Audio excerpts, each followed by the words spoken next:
సాయంత్రం అమ్మవారికి ఎదురుకోళ్లు శాస్త్రోక్తంగా నిర్వహించారు. వేడుకల్లో ప్రధాన ఘట్టమైన ఎల్లమ్మ అమ్మవారి కళ్యాణ మహోత్సవం ఈ రోజు ఉదయం 9 గంటలకు ప్రారంభమవుతుందని 11 గంటల 34 నిమిషాలకు ముఖ నక్షత్రయుక్త అభిజిత్ లగ్న సుముహూర్తాన వైభవంగా నిర్వహిస్తారు.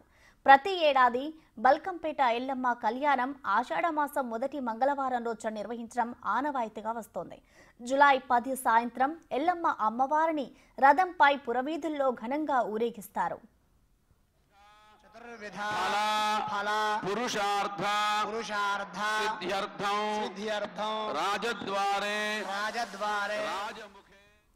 కళ్యాణోత్సవాలకు లక్షలాదిగా తరలివచ్చే భక్తులకు క్యూ లైన్లలో ఎటువంటి ఇబ్బందులు కలగకుండా అధికారులు అన్ని ఏర్పాట్లు చేశారు.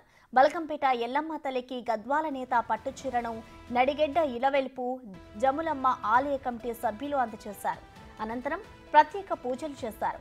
బల్కంపేట ఆలయంలో ఆషాఢమాసం నెల రోజులు బోనాల ఉత్సవాలు వేడుకలు జరుగుతాయి. ఈ నెల రోజుల్లో ఆదివారాలు మంగళవారాలు అమ్మవారికి ఎంతో ప్రీతికరమైనవి. ఎల్లమ్మ తల్లికి బోనాలు చెల్లించి మొక్కులు చెల్లించుకోవడానికి భక్తులు సుదూర ప్రాంతాల నుంచి కూడా తరలివస్తారు. ఈ నెల రోజులు ఆలయ పరిసర ప్రాంతాలన్నీ జాతర శోభతో కలకళ్లాడుతూ ఉంటాయి.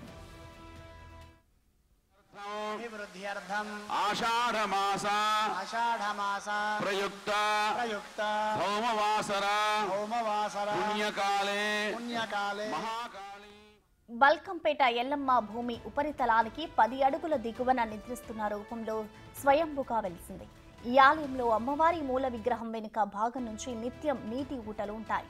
ఎటువంటి కాలంలో అయినా ఈ నీటి ఊటలు వస్తుంటాయి. ఆ నీటిని భక్తులు తీర్థంగా భావిస్తూ ఉంటారు. ఈ బావి నీరు తాగితే సర్వరోగాల నుంచి విముక్తి పొందుతామనేది భక్తుల నమ్మకం. చారిత్రక ఆధారాల ప్రకారం దాదాపు 700 సంవత్సరాలకు పూర్వమే ఇక్కడ అమ్మవారు వెలిసినట్టు భక్తులు చెబుతారు.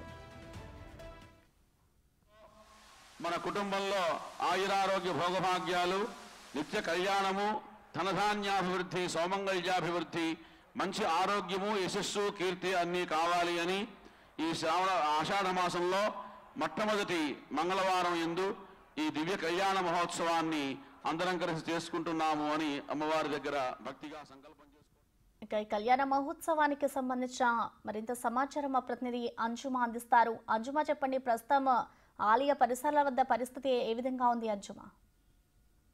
ప్రసన్న, భాగ్యనగర వాసులు కొంగు బంగారంగా కొలిచేటువంటి తల్లి బల్కంపేట ఎల్లమ్మ తల్లి. ఆవిడకి ప్రతి సంవత్సరం కూడా ఆషాఢ మాసంలో వార్షిక కళ్యాణ మహోత్సవం కన్నుల పండుగగా జరుగుతోంది. నిన్న మనకు ఎదురుకోళ్లతో కూడా కళ్యాణ మహోత్సవానికి సంబంధించినటువంటి వేడుకలు ప్రారంభమైపోయాయి. మొత్తంగా 8, 9, 10 తేదీలలో కూడా మనకు ఎదురుకోళ్లతో ప్రారంభమై కళ్యాణ మహోత్సవము, అదేవిధంగా రథోత్సవంతో కూడా కళ్యాణ ఉత్సవాలు అనేవి ముగుస్తూ ఉంటాయి. నిన్న మనకు మొదటి రోజు సాయంత్రం ఎదురుకోళ్లు చేయడం జరిగింది.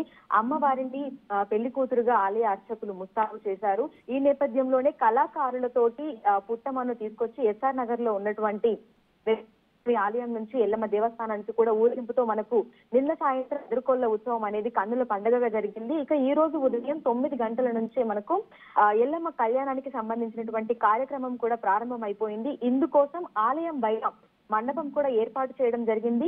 ఇక ఈ కళ్యాణ మహోత్సవాన్ని చూడడానికి లక్షల మంది భక్తులు ఇటు మనకి హైదరాబాద్ తో పాటు చుట్టుపక్కల పరిసర ప్రాంతాల నుంచే కాకుండా తెలంగాణలోని వివిధ జిల్లాల నుంచి, అదేవిధంగా పక్క రాష్ట్రాల నుంచి కూడా లక్షల సంఖ్యలో భక్తులు అనేవి తరలి వస్తూ ఉంటారు. ఇక వచ్చేటువంటి భక్తులకు ఎటువంటి అసౌకర్యం కలగకుండా కూడా క్యూ లైన్లను ఏర్పాటు చేయడం జరిగింది. ఉచిత దర్శనానికి, అదేవిధంగా ప్రత్యేక దర్శనం, విఐపి దర్శనానికి కూడా సపరేట్ గా క్యూ లైన్లను ఏర్పాటు చేశారు. దీంతో పాటుగా కూడా ఎవరైనా పెద్దవాళ్ళు వచ్చినప్పుడు వాళ్ళకి ఇబ్బందులు కలగకుండా కూడా సపరేట్ గా క్యూ లైన్ ని ఏర్పాటు చేయడం జరిగింది. ఇక ఎక్కడికక్కడ చూస్తుంటే మనకు ట్రాఫిక్ ని కూడా మళ్లించడం జరిగింది, డైవర్షన్స్ కూడా పెట్టడం జరిగింది. ఆర్టీసీ మార్గం గుండా అంటే ఎవరైతే మనకి బస్సుల ద్వారా ప్రయాణించుకుంటూ వస్తారో వారి కోసం కూడా స్పెషల్ గా 80 బస్సులను అయితే ఆపరేట్ చేస్తున్నారు ఇందుకోసం కూడా. సో మొత్తంగా గుడి పరిసర ప్రాంతాలలో కూడా దాదాపు 64 సీసీ కెమెరాలను అయితే ఏర్పాటు చేయడం జరిగింది. పోలీస్ వారి కమాండ్ కంట్రోల్ రూమ్ నుంచి వీటన్నింటినీ కూడా పర్యవేక్షిస్తున్నారు. సో ఉదయం నుంచే మనకు అంటే తెల్లవారుజాము నుంచే ప్రత్యేక పూజలతో కూడా మనకి ఎల్లమ్మ కళ్యాణ మహోత్సవానికి సంబంధించినటువంటి వేడుకలు ప్రారంభమైపోయాయి. ఇక మనకి 11 గంటల 34 నిమిషాలకు కూడా కళ్యాణ మహోత్సవం జరగబోతుంది. ఇందుకు సంబంధించినటువంటి ఏర్పాట్లు కూడా మనకు ప్రారంభమైపోయాయి. ఈ కళ్యాణాన్ని తిలకించేందుకు కూడా అనేక మంది భక్తులు అయితే ఇప్పటికే ఆలయానికి చేరుకోవడం జరిగింది. వస్తున్నటువంటి భక్తులతో మన బల్కంపేట పరిసర ప్రాంతాలన్నీ కూడా కన్నుల పండుగగా ఎంతో సందడిగా కూడా మనకు కనిపిస్తున్నటువంటి పరిస్థితులు ఉన్నాయి. ఇక ఈ రోజు సాయంత్రం వరకు కూడా అమ్మవారిని దర్శించుకునేందుకు అనేక మంది భక్తులు ఇక్కడికి వస్తూ ఉంటారు. ఇక ఈ రోజు మనకి అమ్మవారికి అంటే కళ్యాణ మహోత్సవానికి సంబంధించి 27 చీరలు, అదేవిధంగా స్వామివారికి 11 పంచులతో కూడా అలంకారం చేయడం జరిగింది. రేపు మనకి రథోత్సవం ఉంటుంది. మన బల్కంపేట పురవీధుల్లో కూడా రథోత్సవం జరుగుతూ ఉంది. ఎంతో మంది భక్తులు కూడా వీటిని తిలకిస్తూ ఉంటారు. Thank you అంశుమ.